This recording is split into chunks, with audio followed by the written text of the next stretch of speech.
Halo pemirsa, kita berjumpa di segmen Sindo News 5, ruang bincang yang bukan sekedar menyampaikan berita, tapi juga mengajak kita semua berpikir lebih dalam tentang apa yang sedang terjadi di negeri ini.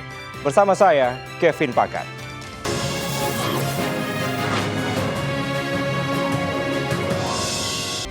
Pemirsa, diguyur hujan deras, ruas jalan DI Panjaitan Jatinegara Jakarta Timur pada Kamis pagi kembali terendam banjir setinggi 50 cm. Akibatnya, selain arus lalu lintas alami kepadatan, puluhan sepeda motor mogok.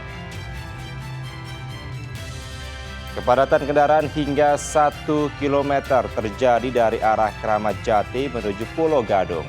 Hal ini pemirsa imbas ruas jalan DI Panjaitan Cawang Jakarta Timur yang terendam banjir dengan ketinggian air 50 cm.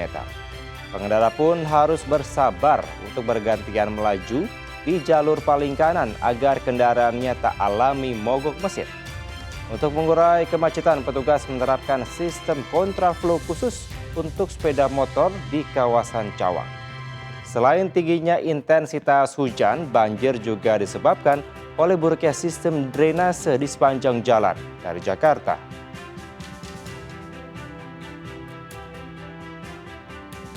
Arus lalu lintas ini sudah berdampak, ini sudah mengekor sekitaran 500 sampai 1 km.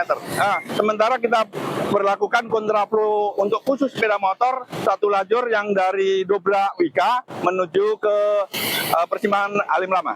Demikian juga yang dari arah UKI, kita belokkan ke kiri menuju Jalan Ocisaraya.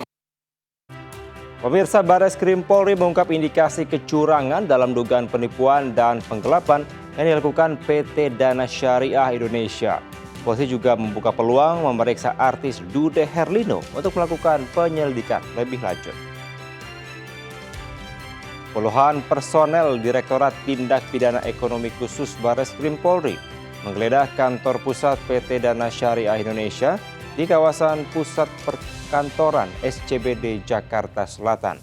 Penggeledahan dilakukan atas kasus dugaan penipuan dan penggelapan hingga tindak pidana pencucian uang yang dilakukan PT DSI ke para nasabah. DSI diduga menggunakan dana nasabah untuk sejumlah proyek fiktif dengan kerugian mencapai 2,4 triliun rupiah. Proyek fiktif dibuat DSI dengan mencantumkan data nasabah yang sudah ada sebelumnya. Pemirsa, untuk menyelidiki kasus lebih lanjut, polisi akan memeriksa semua pihak yang berkaitan oleh PT DSI, termasuk artis Dude Herlino. Dude diketahui pernah menjadi brand ambassador dari PT DSI. Selain peluang memeriksa Dude, penyidik Polri juga sudah memeriksa 18 saksi, mulai dari para pegawai hingga pejabat dan manajemen PT DSI.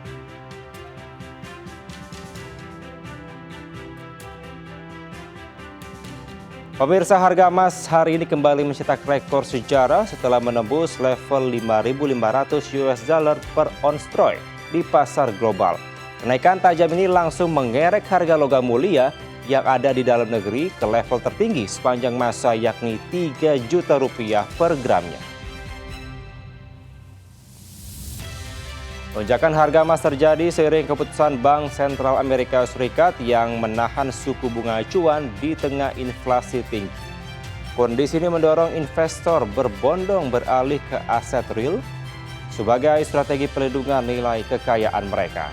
Pelemahan dolar AS turut menjadi pemicu setelah Presiden Trump menyatakan tidak khawatir terhadap penurunan nilai mata uang tersebut. Situasi ini memperkuat narasi debasement trade di mana kepercayaan terhadap uang fiat kian tergerus. Ketegangan geopolitik dan meningkatnya akumulasi emas oleh Bank Sentral Global menambah tekanan beli di pasar. Nampaknya harga emas di Pegadaian untuk cetakan Antam dan UBS melonjak tambang, melampaui level psikologis sebelumnya.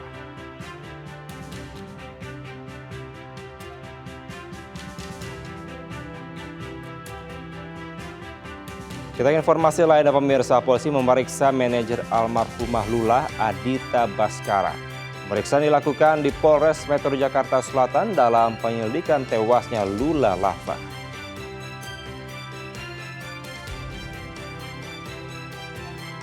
Ia datang tanpa ditemani rekan atau pengacara, manajer Lula Lava, Adita Baskara, pada Rabu siang menjalani pemeriksaan penyidik Polres Metro Jakarta Selatan. Pemeriksaan ini merupakan yang pertama bagi Adita karena sebelumnya atau pada Senin lalu, Adita hanya untuk mendampingi asisten Lula Lava. Adita pun meminta doa yang terbaik untuk almarhumah Lula yang sebelumnya polisi telah periksa sejumlah saksi termasuk kekasih selebgram Lula Lava, Reza Arab. Kasih yang udah doain, sudah ngedukung segala macam. Yang penting jangan putus doa buat almarhum ya. Minta doanya yang terbaik pokoknya. Yang terbaik aja. Berarti hari ini Boleh ini saya mau wudhu dulu. berarti ini melengkapi pemeriksaan kemarin ya, Kak? Enggak, kemarin tuh saya cuma menemani aja. Pemirsa, Sigit Purnomo alias Pasha Ungu menyemprot Wakil Menteri Pemberdayaan Perempuan dan Perlindungan Anak Veronika Tan saat rapat di DPR. Pasha soroti kinerja Kementerian PPPA hingga keduanya berdebat. Anggota Komisi 8 DPR RI Sigit Purnomo alias Pasha Ungu berdebat dengan Wakil Menteri Pemberdayaan Perempuan dan Perlindungan Anak Veronika Tan. Perdebatan terjadi saat rapat kerja di gedung DPR RI pada hari Senin lalu. Pasha menyemprot Veronika karena kinerja kementeriannya dinilai belum optimal. Sementara itu, Veronika meminta DPR memberikan kesempatan kepada kementeriannya untuk bekerja. Perdebatan antara Pasha dan Veronika ini viral di media sosial dan mengundang ragam komentar dari warganet.